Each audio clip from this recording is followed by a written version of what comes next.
በቴሄራን ጎዳናዎች ሰዎች በደስታ ሲጨፍሩ፣ የነዳጅ ዋጋ ሲረክስ እና የትራምፕ የጥፋት ደወል ሲቆም ሁሉም ነገር ያበቃ መሰለ። ነገር ግን ከኢየሩሳሌም የወጣው አንድ መግለጫ የሰላሙን አየር ዳግም በጥቁር ጭስ ለወጠው። የተኩስ አቁሙ ሊባኖስን አይጨምርም። ይህ የቤንያሚን ኔታንያሁ ቃል ነው። ፓኪስታን ሰላም በሁሉም ቦታ ሰፍኗል ስትል፣ ኔታንያሁ ግን ጦርነቱ ይቀጥላል እያሉ ነው። ዛሬ በዚህ ልዩ ዘገባ በትራምፕ በኔታንያሁና በፓኪስታን መካከል ያለውን የቃላት ጦርነት እንፈትሻለን። ሊባኖስ የሚጠብቃት ዕጣ ፈንታ ምንድን ነው? የኢራን የተኩስ አቁም ስምምነትስ የቆመው በሊባኖስ መስዋዕትነት ነው? ኔታንያሁ በይፋዊ የኤክስ ገጻቸው ባወጡት መግለጫ የአሜሪካን ውሳኔ እንደሚደግፉ አስታውቀዋል። ትራምፕ ኢራንን ከኒውክሌርና ከሚሳይል ስጋት ለማጽዳት የሚያደርጉትን ጥረት ቢደግፉም በሊባኖስ ላይ የሚካሄደው ጥቃት ግን እንደማይቆም በግልጽ ተናግረዋል።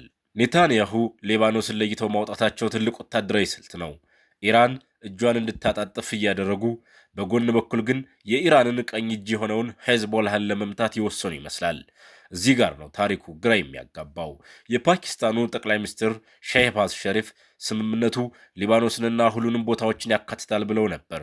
ታዲያ ማን ነው ውሸታም? ፓኪስታን ስምምነቱን ለማሳመር የጨመረችው ቃል ነው ወይስ እስራኤል ከአሜሪካ ጋር በድብቅ የተስማማችው ሌላ ምስጢር አለ? ይህ የተቃርኖ መግለጫ በኢስላማባድ በሚካሄደው የአርብ ዕለቱ ድርድር ላይ ትልቅ ጥላ ማጥላቱ አይቀርም። ቴሄራን የሊባኖስ መመታትን እያየች ዝም ትላለች? ሊባኖስ ለምን ተለይታ ተመረጠች? እስራኤል በሊባኖስ በኩል የሚመጣባትን የሄዝቦላህ ስጋት ሳታጠፋ ጦርነቱን ለማቆም ፈቃደኛ አይደለችም። ኔታንያሁ ለትራምፕ የሰጡት ድጋፍ ኢራንን አንተ ያዝልኝ፣ ሊባኖስን ግን ለእኔ ተውልኝ የሚል ድርድር ይመስላል። በዚህ መሃል ግን ንጹሐን ሊባኖሳውያን ዋጋ እየከፈሉ ነው። ጦርነቱ ከተጀመረ 5 ሳምንታት አልፈውታል። በኢራን ብቻ ከ2000 በላይ ሰዎች ሲሞቱ፣ በሊባኖስም ሁኔታው አስከፊ ነው።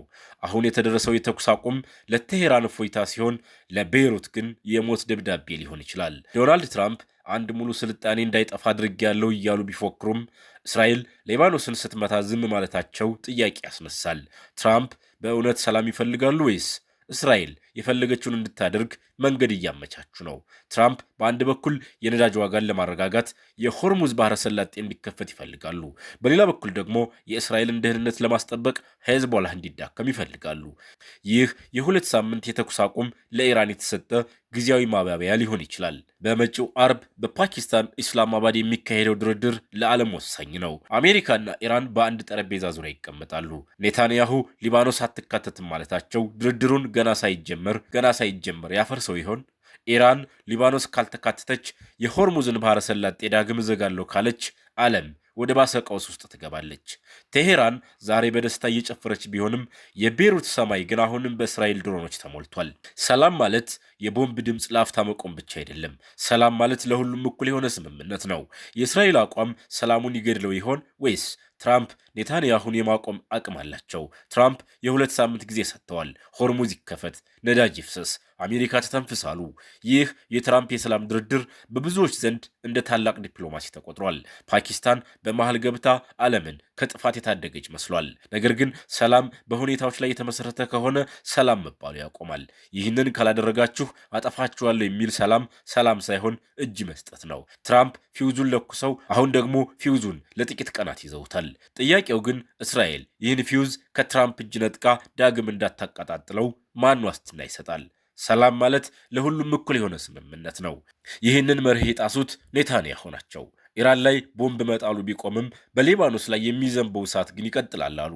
ይህ ስምምነት ለኢራን ትንፋሽ ሲሆን፣ ለሊባኖስ ግን መታፈን ነው። ኔታንያሁ የትራምፕን ሰላም እየገደሉት ነው። ሰላም በአንድ ወገን ብቻ ከሆነ ያ ሰላም አይደለም፣ ያ ስልታዊ ጥቃት ነው። ሄዝቦላህን ከኢራን ነጥሎ የመምታት ስልት። ነገር ግን ኢራን ወንድሟ ሲመታ እያየች የሆርሙዝን ባህረ ሰላጤ ክፍት አድርጋ ትቆያለች? ትልቁ አነጋጋሪ ነጥብ ይኸው ነው። ትራምፕ ኔታንያሁን የማቆም አቅም አላቸው ወይስ ኔታንያሁ የትራምፕን ልልነት ተጠቅመው የራሳቸውን ጦርነት እያካሄዱ ነው? ትራምፕ የዓለም ታላቁ ስምምነት ፈጣሪ ነኝ ይላሉ። ነገር ግን የገዛ ወዳጃቸው ኔታንያሁ ስምምነቱን አይመለከተኝም ሲሉ በትራምፕ ፊት ላይ ምራቅ መትፋት ያህል ነው። ትራምፕ በእውነት ሰላም ከፈለጉ ኔታንያሁንም ማስቆም አለባቸው። ካልሆነ ግን ይህ የሁለት ሳምንት ረፍት እስራኤል ለትልቅ ጥቃት የምትዘጋጅበት ጊዜያዊ ድልድይ ብቻ ይሆናል። የሚቀጥለው አርብ በፓኪስታን የሚካሄደው ድርድር የሰላሙን እውነተኛ መልክ ያሳየናል። ኔታንያሁ ሊባኖስ አትካተትም ማለታቸው በጠረጴዛው ዙሪያ ያሉትን ዲፕሎማቶች አጣብቂኝ ውስጥ ከቷቸዋል። ሰላም ማለት ለአፍታ ቦምብ ማቆም ብቻ ከሆነ ድርድሩ ከወዲሁ ከሽፏል።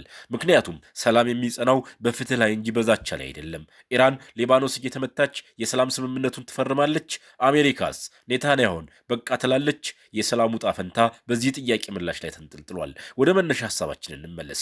ሰላም ማለት የቦምብ ድምፅ ላፍታ መቆም ብቻ አይደለም። በቴሄራን ጎዳናዎች የሚጨፍሩ ወጣቶች የነገው ፀሐይ በቤሩትም እንደምትወጣ እርግጠኛ መሆን አለባቸው። ሰላም ለሁሉም እኩል ካልሆነ የሰላም ጭንብል የለበሰ ጦርነት ነው።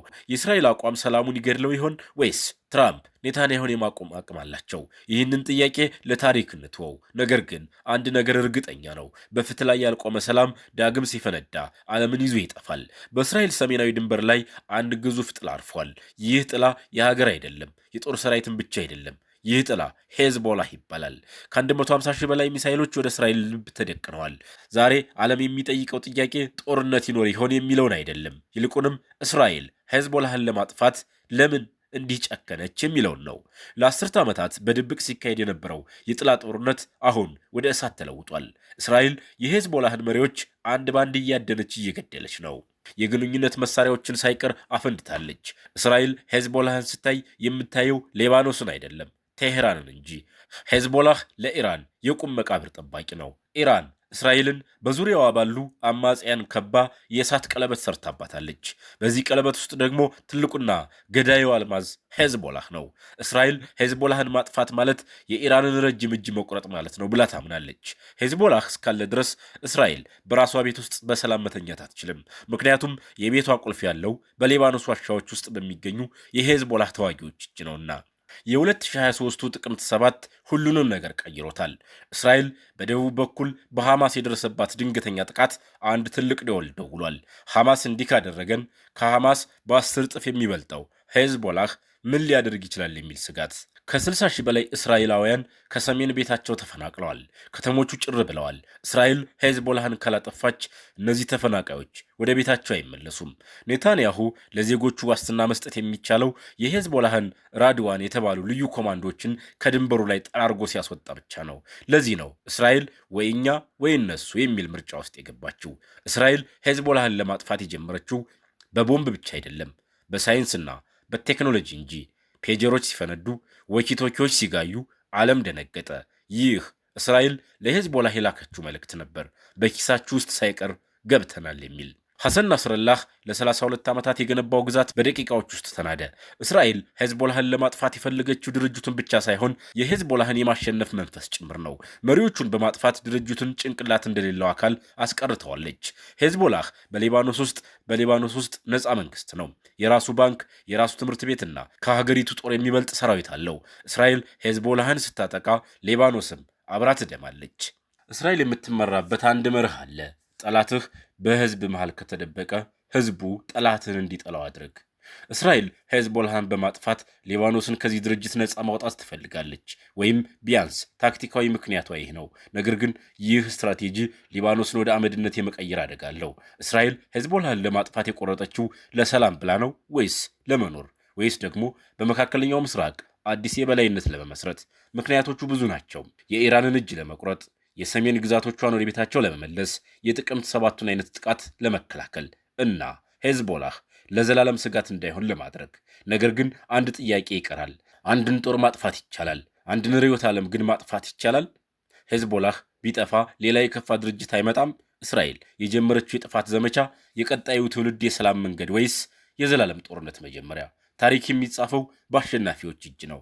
እስራኤል ሄዝቦላህን አጥፍታ ታሪክን ትቀይር ይሆን? እናንተስ ምን ታስባላችሁ? ሄዝቦላህ ከሌለ መካከለኛው ምስራቅ ሰላም ይሆናል? ሐሳባችሁን በኮሜንት አጋሩን። ለቻናላችን አዲስ ከሆናችሁ ደግሞ ሰብስክራይብ አድርጉን፣ ቤተሰብ ይሁኑ።